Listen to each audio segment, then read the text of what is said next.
digressed into philosophy. So in 1982, Swami Bauer came to America. Well, he'd been there previously. We met him then around Cleveland, Ohio. And we met him when we had two small boys, and it was during Ramayana. So we went from house to house, feeling the atmosphere of chanting, listening to the philosophy in Hindi, which we didn't understand, and then eating delicious food. And this was our introduction to our teacher, was the setting that we're in now. And it was a wonderful thing. We hadn't experienced anything like it in our lives thus far, because what I want to say is you're very fortunate and lucky, all of you, to be together like this as you can be, and also have it be familiar to you.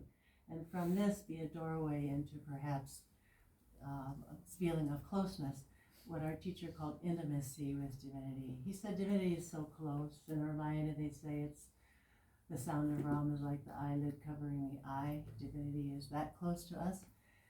And he helped us to feel that. Our problem was we came from another culture. So what do if we go back out into our normal American world and this is not there?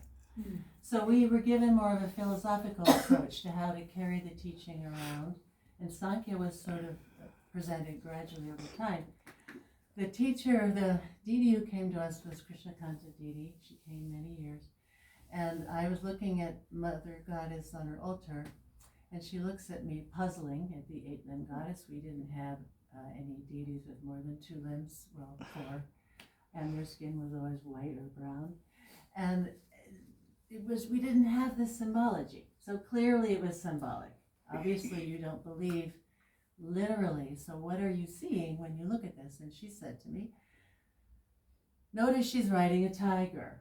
And I said, yes, she's riding a tiger. I didn't yet understand anything. She said, we have 5 senses in the world, 5 cognitive senses that go around roaming in the objects looking for experience. And the tiger is the 6th sense. The tiger is the mind. And really, if you control the tiger, which she is doing by sitting upon it, then you can control your experience of the senses.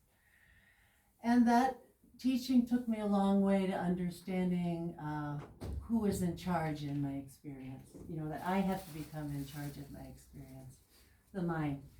But then, 10 years later, when I was in India with Guruji, he gave me the teaching of ahang and ahankara. He said, you have an I am, and your I am, he'd already taught us, is quite pure. You exist, you have a pure existence. But you cover it with fences. Ahankara, he said, are the fences. And he brought me to India to feel the difference between my ahang and my ahankara. And what comes in the way of experiencing the pure ahang, I realized by sitting in a different culture, was that we like the familiar. We really like what we're used to. And I had taken myself away from my children and my environment, put myself in a new one. I had culture shock and jet lag. And he said, look for the ahang, you know, not the usual thing of drink water, get some more sleep, but go inside deeply, because now you have a chance to shed all of the attachments and just lay them down. So that went on for my trip there. He didn't want me to learn Hindi. He didn't care how I participated. He just wanted me to go inside. So I was put in your culture, but given the philosophical teaching very cleanly. And then I realized, when we finally had lectures in English over many, many years, that the discourses are like a big pencil sharpener. You take the intellect, you put it in the pencil sharpener, and you listen, listen, listen. You create a very fine intellect, a fine discerning intellect.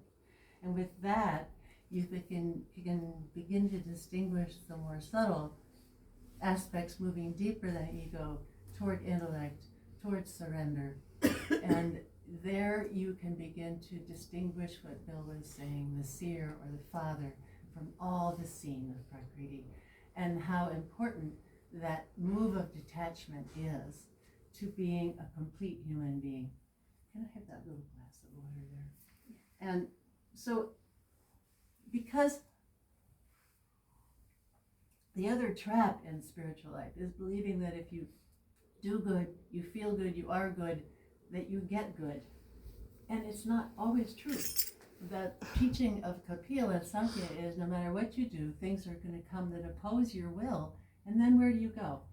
You think, what's wrong? What am I doing wrong? And what's wrong is we need to just step back and let go of what it is that we think is good and let it all be what it is. It's all supported by divinity, but we don't always see that. We've taken friends to India on trips, and I had one friend who also loved chanting as I did, and she learned it, and we got to India, and she thought, I've left my family.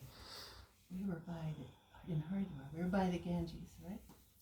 And the chanting was big and fancy, and we went there one night, and she thought, I've arrived at what I wanted, I've come to India, I'm by the river. And the next night, we were still there, but the family we were with didn't want to go down. And she couldn't understand why such a simple thing as I'm in India, and the river's right there, and we can't go down. She wanted it so badly because it was her expectation of everything. Her spiritual path, her trip to India, the yagya, her spiritual life, that she should be able to be with the chanting. And even that simple thing, which was harmless really, she cried. And then finally she realized, oh, I just have to be detached. Even that is not what life is all about. It's not about getting what I want because I've created circumstances to get what I want. I just have to let go. Then she was fine. But it took a while. And I think the hardest thing for me on this spiritual path, which becomes the yogic path, are those places where are not pleasure, but pain. Letting go of what we don't want to see, a friend becoming sick or somebody dying. Then where is our spirituality, and how can we hold deeply to letting life be exactly as it is and being okay under all circumstances? And continuing with Bill said, the skill in action and equanimity of mind as taught in the Gita. So, I'm closing. I just want to say that when I first experienced, I opened with this, the lap. It felt like a lap coming into your culture from my culture, where loneliness is the predominant experience. And coming and feeling what I could have had was a huge contrast for me. And then when I made it to India, Swamiji, or then Guruji, was so gentle with me because he knew I had been missing this thing that you have naturally or by birth. By culture. And it's a great gift. But then we always have to go beyond what we are given and see what we can do with the next, what's next. So I thank you for opening your place to us. Thank you. It's your